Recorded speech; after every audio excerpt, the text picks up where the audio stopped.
Muchas gracias, Pastor Carlos. Muy buenas, casi tardes.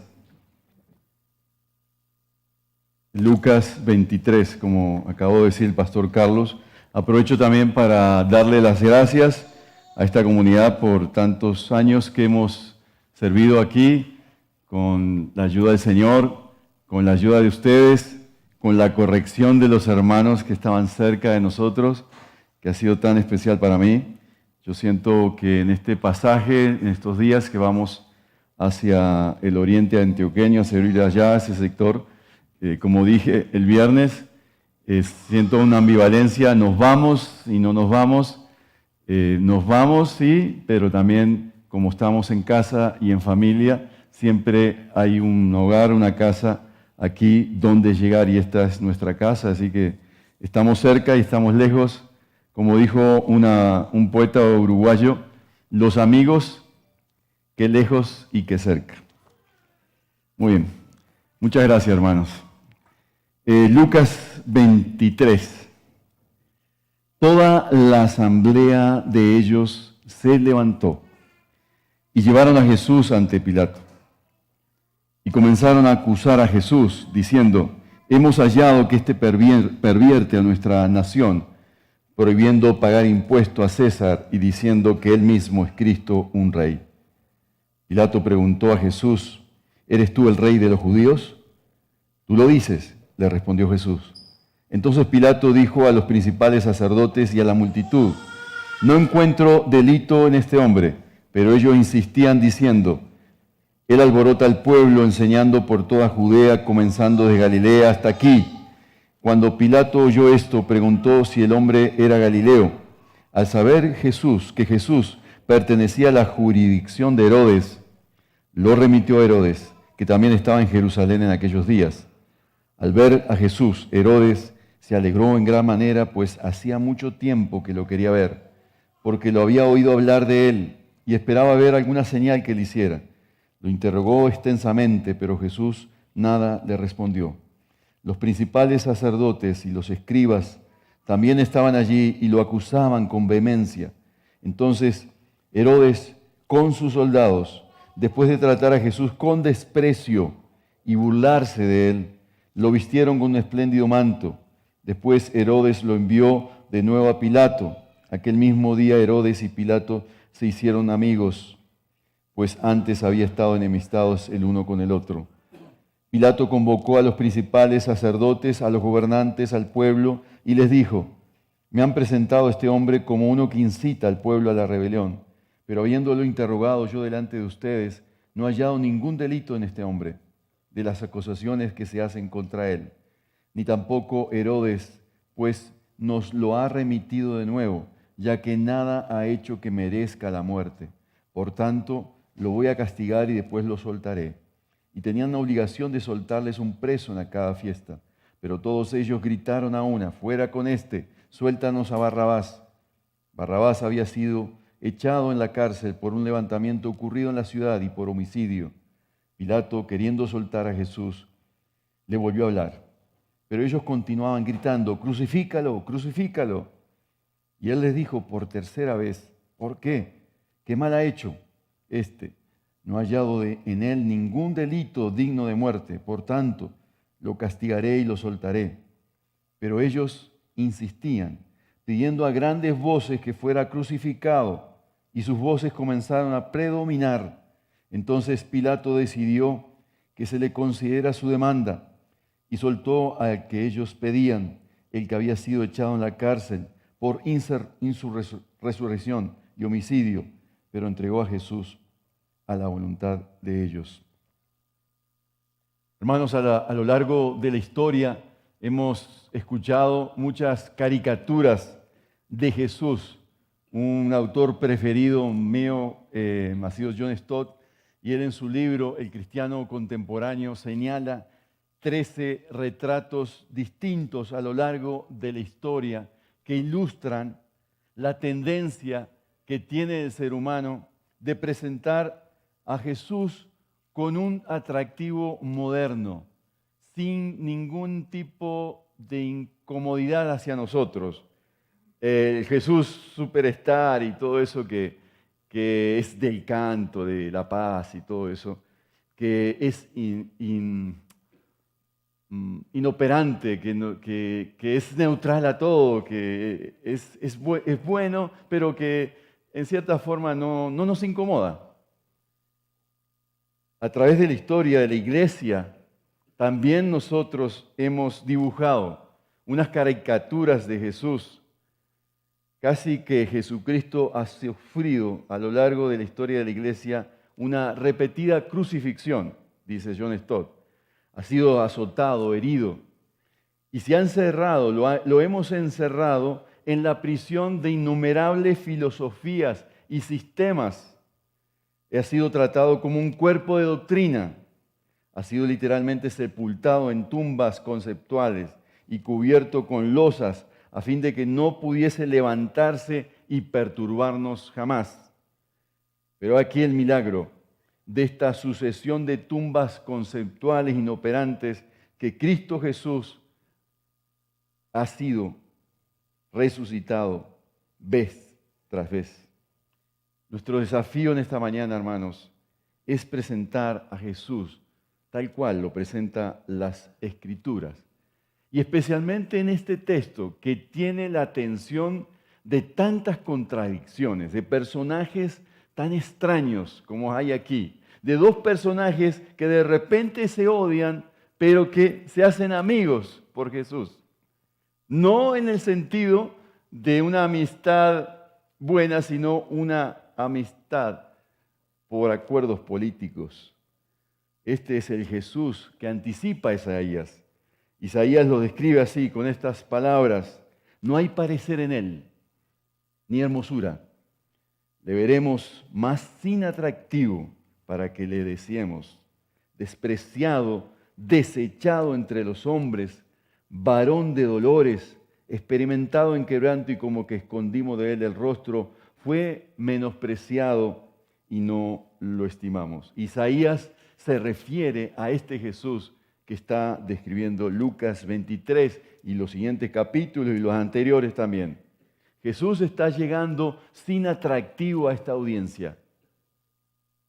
Jesús viene de soportar noches difíciles, noches sin dormir.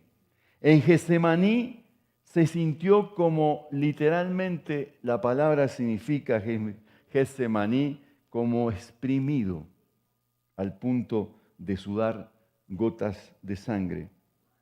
Pero dice el texto bíblico en el capítulo 22, verso 43, que se acerca un ángel, se le aparece un ángel para fortalecerle.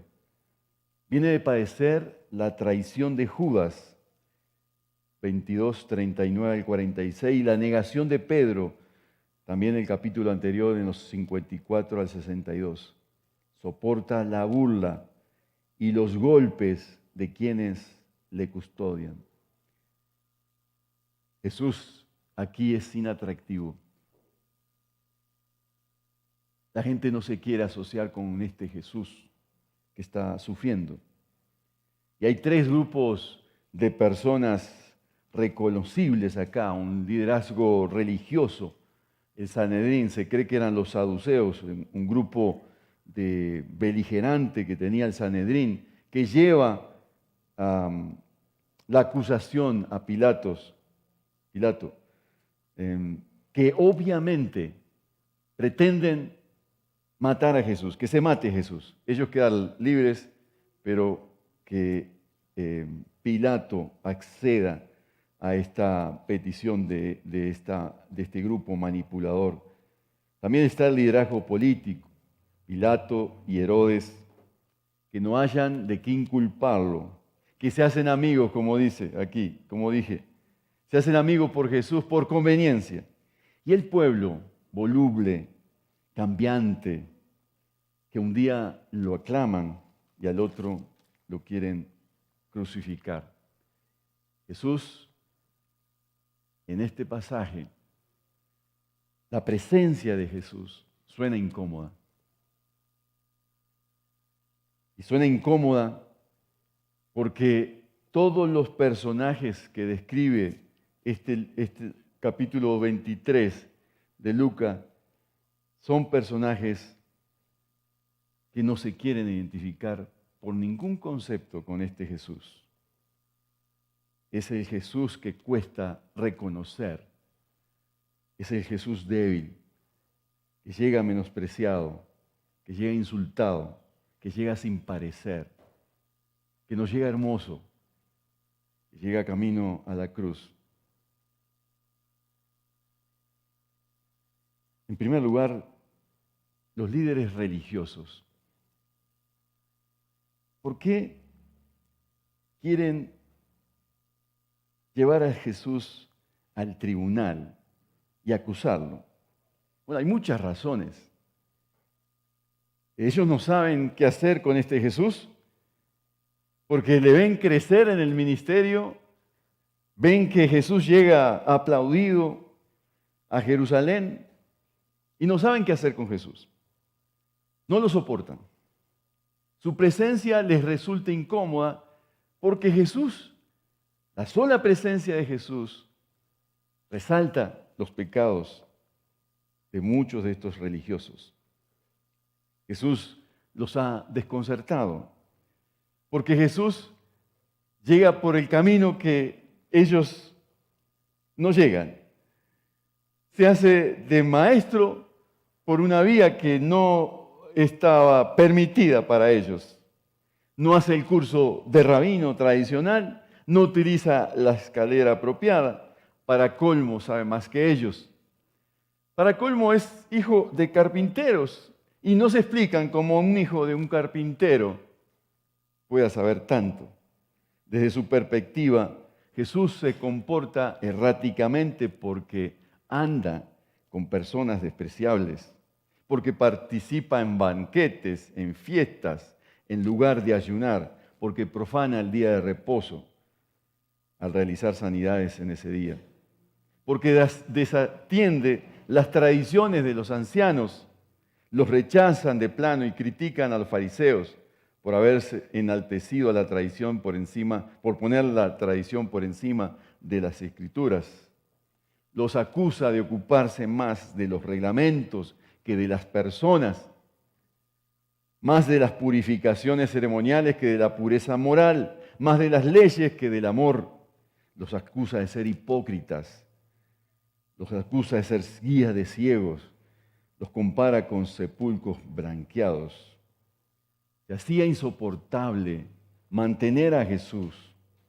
Si fueras un dirigente de esa época, esto ya era intolerable, porque Jesús minaba, la sola presencia de Jesús minaba su autoridad y cada vez más los alejaba del control del pueblo, porque le abría los ojos a la gente en sus propias narices. Estaban indignados.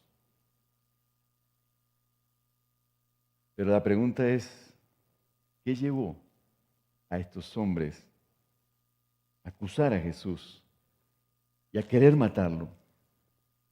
Curiosamente es Pilato, no en Lucas, sino en Mateo capítulo 27, versos 17 y 18, que dice esto.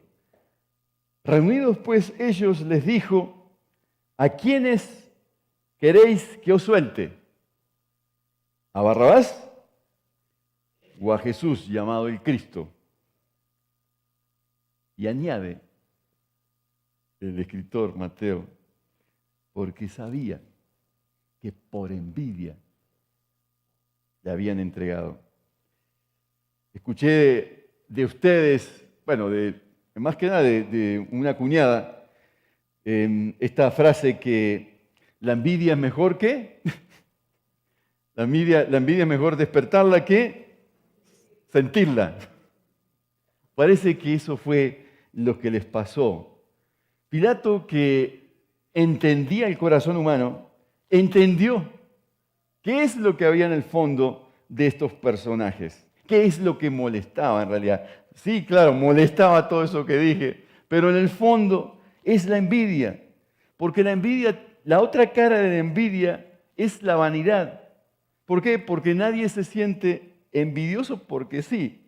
Uno se siente envidia porque se siente orgulloso de sí mismo. Estos líderes que acusan a Jesús, se sienten orgullosos de su raza, de su nación, de su religión, de su moral, del pueblo mismo. Esto fue lo que planteó en el capítulo 3 de Filipenses el apóstol Pablo de sí mismo. Él tenía todo esto, era hebreo de hebreos, es un fariseo. No aceptaban que Jesús tuviera la autoridad que tenía frente al pueblo y no podían aceptar que Jesús tuviera autoridad sobre el pecado, sobre el mal, sobre los demonios, sobre el mar, el viento. En cambio, ellos, ¿qué exhibían? Una autoridad sin sustento en sus vidas, fingida, porque no vivían lo que predicaban. Por eso se sienten amenazados por Jesús y sienten envidia. Pero además el pueblo, no solo es la envidia, sienten envidia. Jesús despierta en ellos lo que hay en el corazón, sino que en el pueblo sale a luz algo que es entendible porque el pueblo es un pueblo que va así, ¿no? Que es voluble. Es la superficialidad. Es el corazón influenciable. Ustedes ven en el capítulo 19, verso 28, cómo Jesús está enfilándose hacia Jerusalén y cómo en el verso 35 dice que el pueblo traen a Jesús, le echan el manto sobre el pollino, ponen a Jesús sobre él, y mientras iba avanzando tendían sus manos por el camino. Cuando ya se acercaba, verso 37 del capítulo 19, junto a la bajada del monte de los olivos, muy preciso, el escritor dice, toda la multitud de los discípulos, regocijándose, comenzó a alabar a Dios a gran voz por todas las maravillas que habían visto, diciendo, bendito el Rey que viene en el nombre del Señor, paz en el cielo y gloria en las alturas. Incluso hay un fariseo ahí que dice que entre la multitud, dice, Maestro, reprende a tus discípulos. Pero él le respondió, les digo que si estos se callan, las piedras clamarían. Pero cuando Jesús llega a Jerusalén, de las pocas ocasiones que el texto bíblico menciona que Jesús llora, es esta. Lloró sobre ella, diciendo, si tú también hubieras sabido en este día lo que conduce a la paz, pero ahora está oculto a los ojos. Y en este capítulo 23 no podemos entender cómo este pueblo que recibió a Jesús así esté diciendo, crucifícalo, crucifícalo. ¿Cómo es que este pueblo, alborozado, alegre, feliz, recibe a Jesús así, de esa forma, lo recibe ahora rechazándolo? Es que este Jesús que están viendo no es el prototipo de Jesús que a ellos les interesa ver, porque es el Jesús que es sin parecer. El Jesús que está delante de ellos no es el líder triunfal, que llega como un rey. Parece la antítesis. Y con este Jesús no me identifico. Y por eso lo recibo mal. No hay reflexión sobre quién es este Jesús que está delante de ellos. El Jesús triunfal no es bien recibido porque viene azotado, porque viene desfigurado, porque viene insultado, porque viene burlado. Con este Jesús no me quiero identificar. Finalmente, hay dos personajes acá, Pilato y Herodes. ¿Qué está desnudando Jesús ante estos personajes? ¿Qué es lo que denuncia el escritor bíblico? Pilato era un personaje extraño, un líder poderoso. Fue nombrado por Tiberio como procurador, fue gobernador romano de la provincia de Judea. Estuvo en ese rol, dicen algunos, que por unos 10 años. Era odiado por los judíos por su desprecio que hacía hacia ellos. Él exhibió los estandartes romanos, que eran los ídolos romanos, en plena Jerusalén. Josefo, el historiador judío, dijo que él malversó fondos del templo usándolos para sus intereses. Ustedes notan cómo es posible que unos líderes religiosos, sabiendo todo esto, que era Pilato, van y llevan la causa de Jesús ante este político que era despreciable para un judío. Sin embargo, ahí se ve la maldad, cómo la maldad crece en este pasaje, cómo este ser cruel, violento, inflexible, lleva a cabo la tarea de inculpar a Jesús. Su preocupación era mantener la ley y el orden a cualquier precio. Aún así, sabiendo todo, teniendo todas estas credenciales, los líderes religiosos llevan la causa a Pilato. Y lo presentan la causa como en el verso 2 y en el 14 también, como que Jesús es el que pervierte la nación, que prohíbe dar tributo a César, diciendo que es el mismo Cristo es un rey. Sin embargo, este hombre que tiene todos estos antecedentes, logra ver quién es Jesús. Está convencido de la inocencia de Jesús. Y en 3 ocasiones, verso 3, la primera, dice, expresa, yo no encuentro ningún delito en este hombre. En la segunda ocasión, cuando Jesús fue traído nuevamente, después de ser interrogado por Herodes, Pilato dijo a los sacerdotes y al pueblo aquí, me habéis presentado a este hombre que perturba al pueblo, pero habiéndole interrogado yo delante de vosotros, no he hallado en este hombre delito alguno de aquellos que le acusáis, ni aun Herodes, porque os remití a él. Y aquí nada digno de muerte ha hecho este hombre, le soltaré, pues después de castigarle. Verso 14 al 16. Sin embargo, la gente empieza a gritar, crucifícale, crucifícale. Y Pilato, por tercera vez, pregunta, pues, ¿qué mal ha hecho este? Ningún delito digno de muerte hallado en él. Y más aún, en Mateo 27, 19, se añade lo que le dijo su mujer. No tengas nada que ver con ese justo, porque hoy he padecido mucho en sueños por causa de él.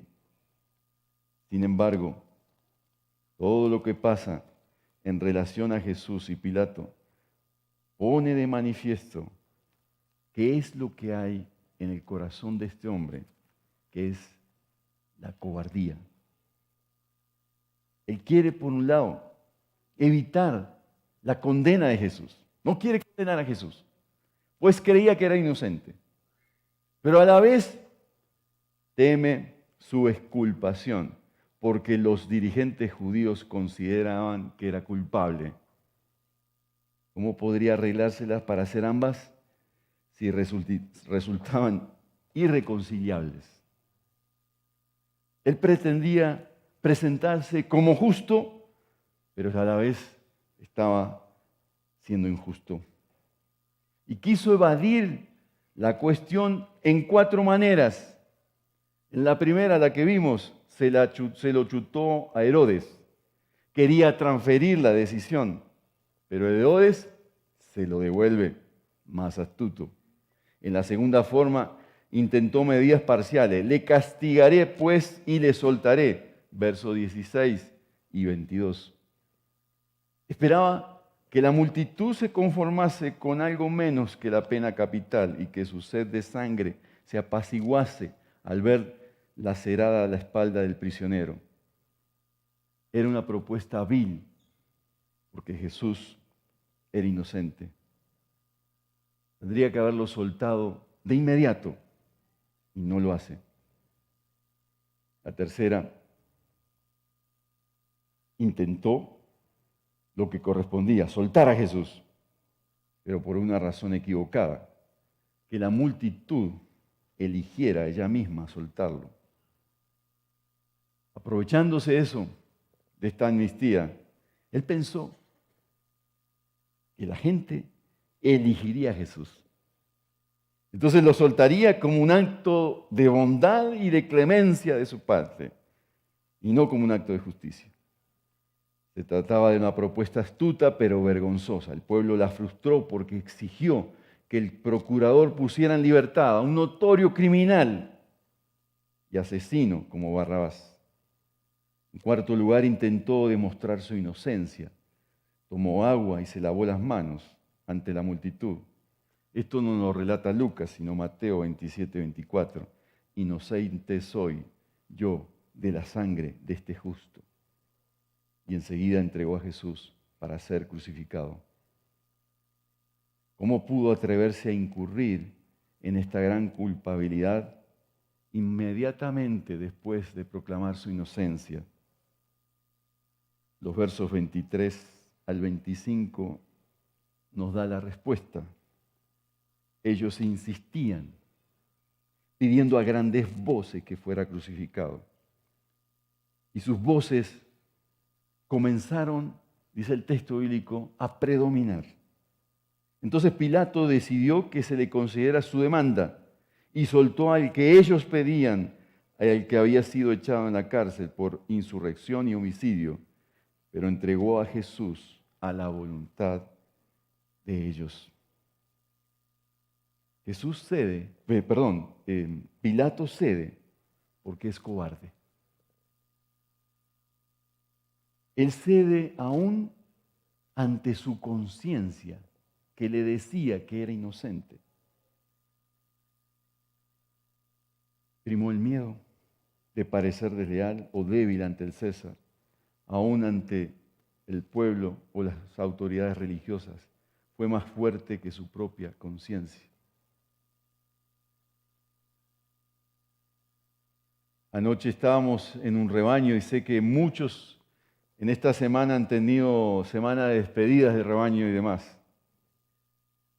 Cuando una de las personas me preguntó por qué el título, cuando la presencia de Jesús incomoda, me expresó lo siguiente: pastor, ¿verdad que la presencia de Jesús nunca incomoda? Yo lo miré y no le dije nada. A lo cual él me dice, pero la verdad es que luchamos con la carnita, ¿no? Y yo le dije, sí. Jesús incomoda al creyente cuando toca áreas de la vida donde no hay rendición a Él. Entonces Jesús resulta ser incómodo. Una de las cosas que más valoré cuando empecé la vida cristiana fue estudiar la Biblia en grupo y con un facilitador que nos guiaba en preguntas. Y yo me acuerdo que lo que más esperaba yo era la aplicación. Digo, ¿dónde aterrizo este texto? Y había una pregunta que a mí me encantaba y a veces la hago en los estudios bíblicos. Pero es desafiante porque la pregunta es, ¿con quién te identificas? Y en textos como este, la pregunta es, ¿con quién te identificas? ¿Te identificas con los orgullosos? ¿Con los envidiosos de los líderes religiosos? ¿Te identificas con una fe superficial, inmadura de la multitud? ¿O te identificas con la duda, la vergüenza, la cobardía de Pilato. ¿Verdad que es difícil esta pregunta?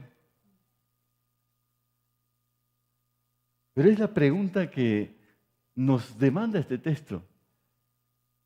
Hay días que Jesús, para nuestros intereses, es feo. No tiene parecer. Hay días que Jesús, por un estilo de vida errático, que no lo honra, Jesús es incómodo. Es incómodo a nuestros intereses. Entonces no me quiero identificar con este Jesús. C.S. Lewis, el famoso escritor británico, dijo que Jesús es un gran perturbador que nos trasciende. Y yo me preguntaba por qué C.S. Lewis usó esa frase. Porque no nos gusta que se entrometa en nuestra vida, pero lo hace y nos incomoda. Pero Jesús lo hace y no nos deja tranquilo, porque somos asunto suyo. Somos asunto suyo. Así de simple y así de sencillo. Jesús va a insistir en tratar de profundizar en aquello que está debajo de lo que se ve, de lo que no se ve. Como el iceberg. Jesús no le interesa lo que se ve arriba, sino en lo profundo que hay debajo de nuestra vida. Porque un verdadero discípulo de Jesús va a dejar que Jesús vaya debajo de la superficie, debajo de las apariencias, debajo de la cara de impostor que muchas veces tenemos. Jesús va a ir al corazón de las raíces de la envidia, de la vergüenza, de la superficialidad y de la cobardía.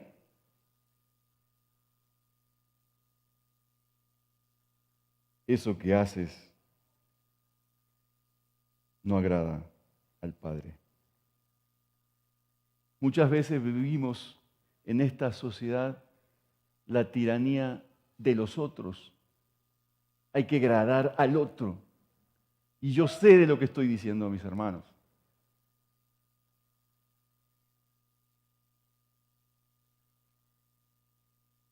De agradar a mamá, a papá, al hermano, porque si no, no me saludan o me hacen el feo. Al novio, al esposo. Y el asunto, hermanos, que nos vamos convirtiendo en personas que queremos lo mejor de esos dos mundos. Venir a la iglesia, jugar a ser cristianos, pero no querer comprometernos con Jesús. Evadimos la decisión del compromiso de Jesús por quedar bien. Y terminamos la vida entregados en manos de hombres, de los ellos y de los otros.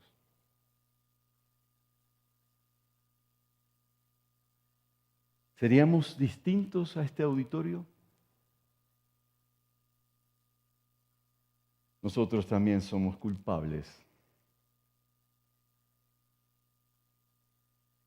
Un canto antiguo dice, en una pregunta, ¿estabas allí cuando crucificaron a Jesús? La respuesta, sí, nosotros estábamos allí. No como meros espectadores, sino como participantes culpables, complotando con los demás, tramando, traicionando, regateando y entregándolo para ser crucificado. Podemos intentar lavarnos las manos de la responsabilidad como lo hizo Pilato, pero nuestro intento resultará tan inútil como lo fue el de Él, porque nosotros también tenemos las manos ensangrentadas. Somos asunto de Jesús. Somos asunto suyo. Antes de ver la cruz como algo que fue hecho para nosotros y nos conduce a la fe y al arrepentimiento, a la adoración, tenemos que verla como algo hecho por nosotros para llevarnos al arrepentimiento. Solo la persona que está dispuesta a reconocer su parte en la culpa de la cruz, dijo un escritor, puede ser partícipe de la gracia que ella proporciona. Piensa en esta mañana, hermano y hermana. ¿Por qué te resulta incómodo muchas veces la presencia de Jesús en tu vida? Hay días que te resulta más incómodo que de costumbre. Y hay debajo del iceberg que Jesús quiere tratar. Quizás para algunos en esta mañana es el arrepentimiento. Quizás otros de ustedes me dirán, yo me quiero identificar con Jesús porque yo estoy sufriendo también rechazos por seguir a Jesús. Y eso te lleva a pedir que Jesús entre en tu vida y te ayude. Y hay incomodidad. Es porque Jesús quiere tratar algo que no está bien. Por lo que necesitas a Jesús. Necesitas un Salvador que venga a tu vida, te restaure y te llene de Él. No lo resistas. Déjalo entrar a tu necesidad en esta mañana. Para quienes en esta mañana están siendo maltratados por seguir a Jesús, también la invitación es a venir a Él. Porque Jesús se ocupa de ti. Señor, venimos en esta mañana en la expectativa de conocer esta dimensión del camino a la cruz, donde no hay parecer, donde Jesús no es atractivo. Porque este Jesús desnuda nuestra alma herida y abatida